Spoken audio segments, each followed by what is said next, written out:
You can go, madam. Don't come back, madam. I'd be happy not to see you here. Thank you. The majority of the people in Arizona think that if you come to our restaurant, that we're gonna yell at you, scream at you, and throw you outside. And that is not who we are. You want to wait, you wait. You don't want to pay, what did you have to up from here? You serve, go out, you mother. Don't speak like this, go out. Today we're doing a behavior change breakdown of Amy and Samy, of the infamous Kitchen Nightmares, Amy's Baking Company. More specifically, we'll be discussing ego and how it led to the end of Amy's restaurant. You mother you all think that you can come in here and say these things. Are you kidding me? This is ridiculous. I've never seen anything like this. This behavior change breakdown will hopefully explain a little bit of why change is pretty much impossible for Amy and Samy. Believe it or not, my intentions are good. You're shaking your head already? I'm listening. I think Chef Angie's gonna be wasting his time. He can't change Samy and Amy. They're lost cause. And maybe, if we're lucky, Amy herself will bless us in the comment section. Now, if you don't know anything about Kitchen Nightmares, Gordon Ramsay is called into failing restaurants to find out where they're going wrong. The food is often gross. Lobster ravioli. Soggy. Strange taste inside. The restaurant a mess. Kitchen health hazard. Very often the owners are a little in denial or just a little combatant or just generally resistant to change.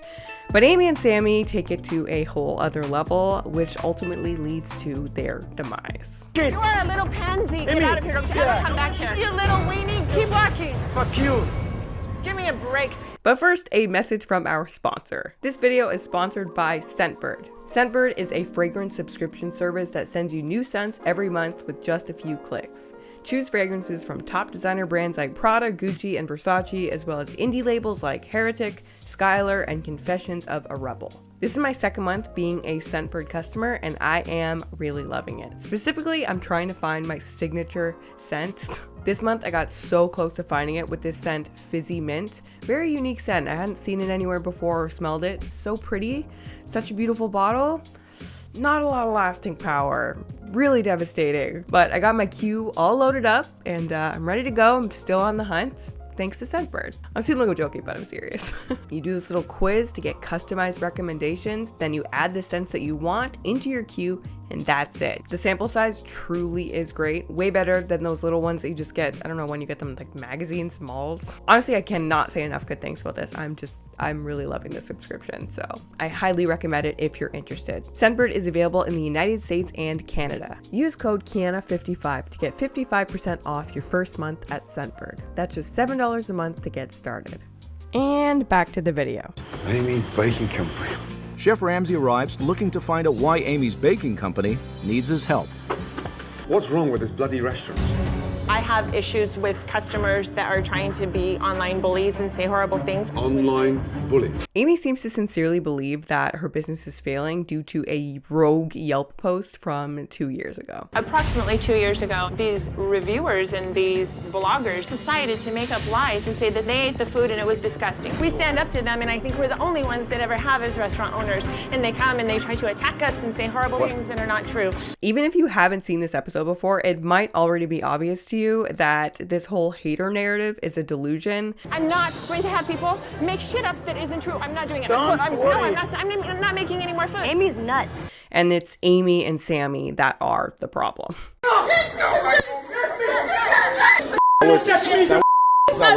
Piece of coward. I mean, there was a real guy who posted a Yelp review, but it was very, very mild. Joel L., Phoenix, Arizona, 1 star. Ordered a pizza that arrived in under 3 minutes and tasted like it had been reheated. I took a bite and was immediately underwhelmed. He ordered pizza margarita, and after I say, okay, how is your pizza? He say, it's a frozen pizza. The owner got very defensive about the pizza, but I hadn't really launched a harsh criticism on the pizza. Just said I didn't enjoy it. The next day he went and give us a review. Oh my God. The owner wouldn't make eye contact with me. I pay the bill and leave.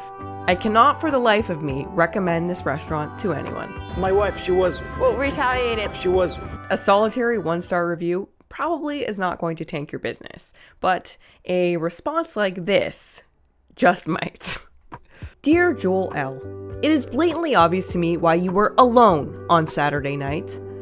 Moving on to the store-bought dough comment, Please, my dough is made fresh every day from 100% organic ingredients. Perhaps your palate is not sophisticated enough to tell the difference. Do us a favor and keep your ugly face and your ugly opinions to yourself. I told him I thought he was a loser, he was a moron. I didn't take him. I understand he insulted me first, and I attacked back. Amy just can't accept that it's their shitty behavior and not the haters that are the root cause of her failing business. If anyone tell me that my wife's food is no good, I just tell him to leave the restaurant. I don't want him and don't come back. I will go tell them to fuck off if my husband doesn't. In order to be able to change your behavior, you need to accept it. You need to be able to look at your faults and behavior objectively and find where you're going wrong, which is not easy. It takes a level of emotional maturity, which is not one of Amy's strengths, really. The customer is not always right. I hope he eats it, and I just made it really spicy for him. I hope it hurts him. Which is why Gordon Ramsay is here. He's here to be an unbiased pair of eyes and voice of reason to uncover the problems that these two are clearly blind to. Chef Ramsay begins sampling the menu as usual and finds a few issues. That is one shit burger. The fig and pear and prosciutto pizza. Well, the crust is supposed to be good, but it's not that crusty. And my dough's raw. After all this wait. But Samy can't tell Amy that Chef Ramsay doesn't like the food or she'll have a mental breakdown. I know my wife. She doesn't take the criticism. She will be shaking, and then she say, "That's it. I'm leaving." I don't even tell her you didn't like the pizza.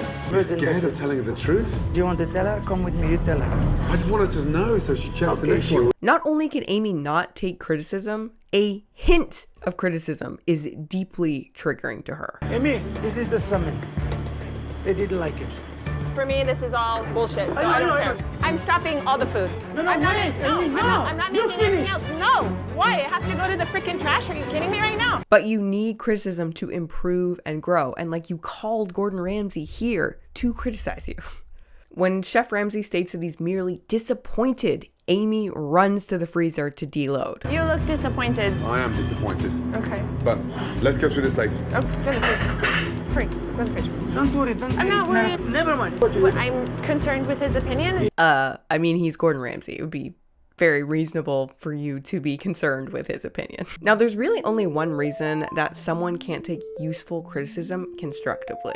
They're unconscious. A profound concept I'm borrowing from Eckhart Tolle. Being unconscious means, roughly, unawareness of the way your emotions/thoughts may be directing your behavior in the moment.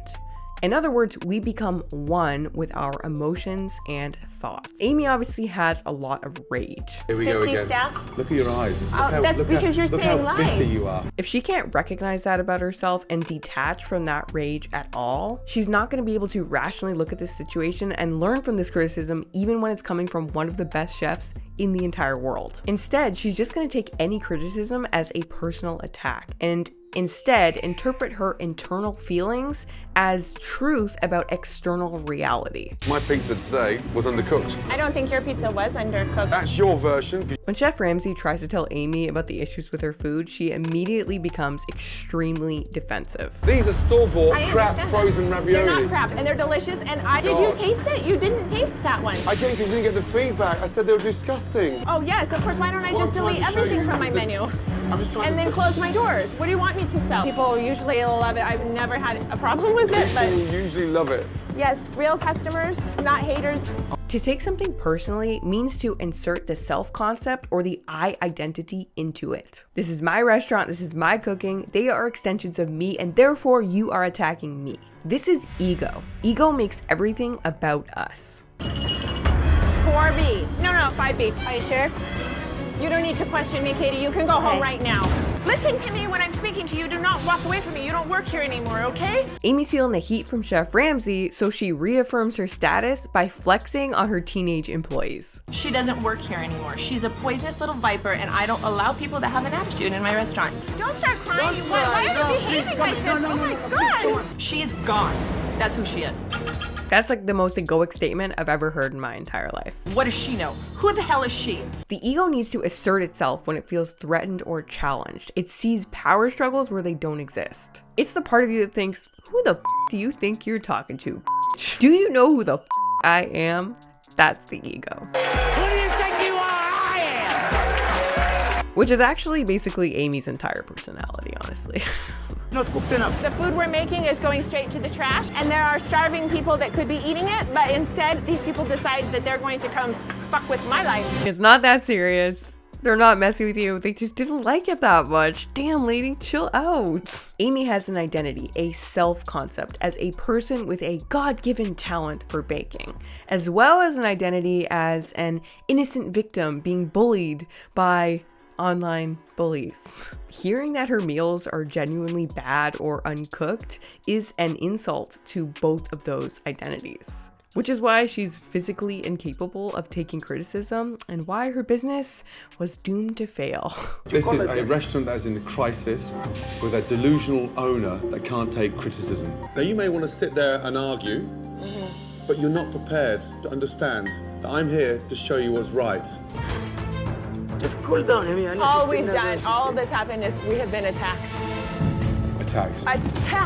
I love that Gordon says you're not prepared to understand, because it's so true. She's literally not emotionally mature enough to handle this situation. Jesus Christ, are you gonna attack me for wanting to fucking drink some water too? My God, I don't even know why we came back here. I'm going home. Now you're going home? When our ego feels diminished or threatened, and we lack the consciousness to recognize that we are getting angry or having these feelings, we'll become defensive, trying to deal with the self-esteem blow any way possible. You don't understand. You're judging me on you coming in here, disrupting the entire service. I've been doing this. Disrupting? Can I show you reviews so that you didn't write that are from real customers? No, good reviews, real customers that have supported us for 6 years. Including, in some extreme instances, spinning a delusional narrative that everyone, including Gordon fucking Ramsay, is out to get us. You're attacking my business and my life. This is all I do is live this life every day. You're not telling me the problems. You are saying I'm delusional, I'm this, I'm this, I'm this. And if you're not willing to change, I'm not going to butt heads, argue, scream, whatever you want to say. Good luck. Amy's baking company shut down 2 years later. And did Amy learn from her mistakes? We learned from our original experience not to say negative things anymore on the web. We've learned our lesson. Absolutely not. She doubled down. We stood up to Gordon Ramsay. We're gonna stand up to the world. And even went on to accuse Gordon Ramsay of sexual harassment. The only thing who pissed me off is when he sexually harassed my wife in the kitchen. How did he sexually harass your wife? Well, Amy can tell you because she's the one who, she can tell you what she's the one who was there. Oh yeah, and then they got deported. Why is the government trying to deport you, sir? Everybody, out. Because we don't go down without a fight. And it's up to us to stay strong and to show our true product and what we really have to offer here at Amy's Baking Company. And that's it. If you like this video, you should check out my video on the second self, which goes into some similar stuff. And I feel like you may not have seen it because it doesn't have that many views, so. And again, if you're interested in giving Scentbird a try, use code Kiana55 to get 55% off your first order. Now available in the US and Canada. Thanks for watching.